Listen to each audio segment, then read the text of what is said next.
This was the weekend, of course. We turned our clocks forward 1 hour, and for a lot of people, it probably felt like 2 or 3 or 5 or 10 hours, losing that hour of sleep. That'd be he me. said, looking at Natasha Hall. Yeah. Well, look, we've been talking about this idea of, do we need to do this? Why are we still doing this for years and years now? And maybe we're getting a little closer to actually having a change. But in the meantime, you still have to deal with it. We wanted to find out a little bit more about it.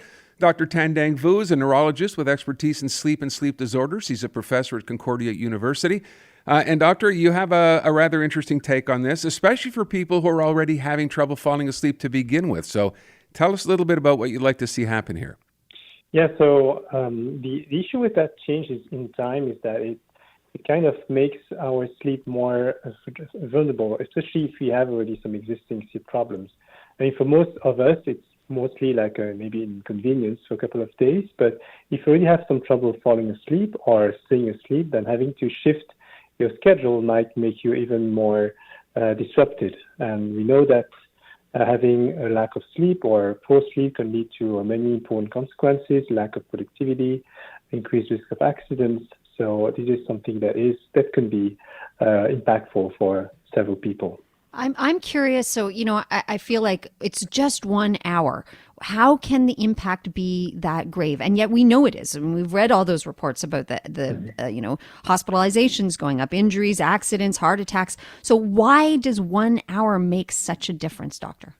Because, I mean, our sleep and wake time are regulated by very precise mechanisms: our need for sleep, what we call sleep pressure, but also our biological clock.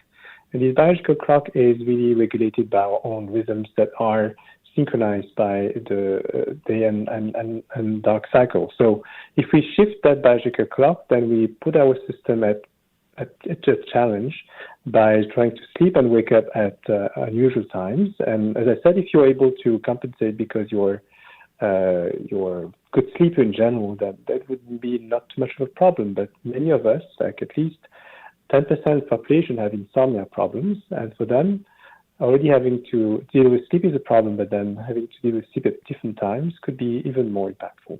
I'm wondering if anxiety comes into play, because that's something that happens to me. I can fall asleep pretty well, but then as soon as I wake up, my brain starts to race, and the time change adds to that. You know what I mean? Like, I start to get anxious. Did I change the clocks? Is the alarm set for the right time? Am I going to wake up when I need to? How much does that come into play? Absolutely. I think you point out a very important issue is that when you have trouble falling asleep or staying asleep, your insomnia, often there is a variety of factors at play, and anxiety is one of the important factors, and having to change your routine is going to play a role in increasing anxiety. So, yeah, as you maybe other listeners today, yes, this could be a real accelerator in your insomnia. And so, yeah, I think it's very important that people realize that it can have some impacts, and in general, so maybe it's important that people realize the importance of sleep on our health in general. And we have we're going to have the World Sleep Day on the 17th of March, so in a few days. That's really important, an important day to make people aware of the importance of sleeping enough time and taking care of their sleep. So yeah, so that's interesting coincidence with this daylight savings time, which is actually a factor that might impact sleep while we're trying to actually have a better sleep. So I can assume then you're one of the proponents to do away with this kind of thing then, right? Yes, because I don't think that right now we have evidence that it does actually benefit people. It's actually only definitely provides more harm than benefits, in my opinion, and in the opinion of many experts.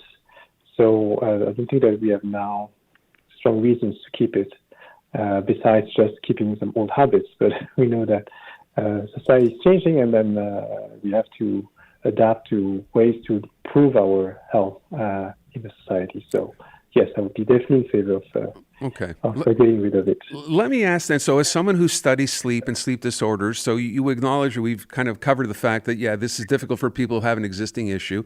What's a solution here to help people who do have a sleep problem, like Natasha was outlining? Do you study that and come up with something that you can say, try doing this, try doing that, this will help? That's a very good point, and thanks for asking. Yes, there are some solutions, and the solutions do not always entail taking a sleeping pill. Actually, sleeping pills should be the last resort. The first thing to do is trying to adapt your habits, making sure that you have a good sleep routine, like exercising during the day, keeping regular bedtimes, making sure not to do stressful activities during the day, particularly when you're close to bedtime. And so there are a lot of strategies that are actually included in what we call cognitive behavioral therapy for insomnia. That's what people are asked to sort of try to implement in their life when they have facing insomnia. And so we do actually a lot of research on the effects of this treatment for insomnia on people's health. So if people are interested in participating to our research and get access to this type of treatment, they can contact us at insomnia.concordia@gmail.com, insomnia.concordia@gmail.com, and we'll be happy to provide more information. But yes, there are some validated pharmacological treatment for insomnia that people can get access to. Yeah, and do you think, it's interesting you mentioned off the top, it's not necessarily taking a sleeping pill or taking something to help you relax at night, which is what most people, I guess, would do, finding themselves in a situation like this. Why is that a bad idea? Because some sleeping pills can have side effects, not for everyone, but if you have some certain conditions, if you have certain other medical conditions, if you're older, then taking a sleeping pill can actually also increase the risk for memory problems, for falls, and actually provide more harm than benefits.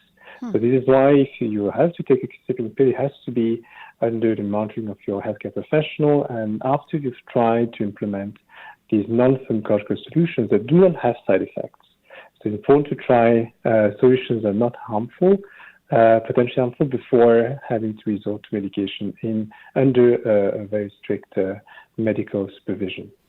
Doctor, I remember having read somewhere that it can take up to 2 weeks for us to adjust to that 1 hour time change.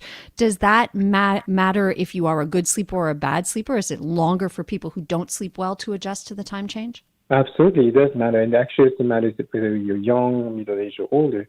For example, as we age, our ability to adapt to challenges relating to constant sleep is less important. So I probably noticed that, when you're sleep deprived, when you're young, it's easier to compensate. But then as you go older, you're more sensitive, you're more tired, even if you try to sleep better the next day. The same thing is when you're traveling across time zones. I think I travel a lot, and that's something I've noticed now. Is to travel across time zones more easy. It's become more difficult to adjust as you age. So it's the same thing for for the daylight savings time. So if you have existing problems, if you're older, then you're less likely to adapt easily to that situation. So I will just ask one last thing. We're talking about turning the clocks, of course, forward. The same rule applies come the fall when we go the other way, or is it completely different? It's different in a way, but it can be equally challenging depending on your type. So people are more morning types, others are more evening types, and depending on your type of schedule, this might impact you. One change of schedule might impact you more than the others. But the bottom line is that in both cases, it does impact, and it does imply a change in your routine that can have some impacts if you have some existing issues. And then I'll just squeeze one last one in here, which is, we're hoping that the U.S. will pass this sunshine law. And then it seems like most provinces here are on board. And in fact, this would then be the last time that we change to daylight saving. How optimistic are you that might actually happen, Doctor? Well, I'm reasonably optimistic, given that there's a real awareness about this issue, not only in Canada only, but also across the globe. Many countries in Europe are also taking steps towards it. So I think it's going to become a global issue. It's becoming a global issue. And as you know, acting alone is not so easy, but when you see other countries starting to do it, I think it gives more encouragement to governments to follow the lead. So I think this will hopefully happen. All right. Dr. Vu, we want to thank you so much for your time today. Very much appreciate it. My pleasure.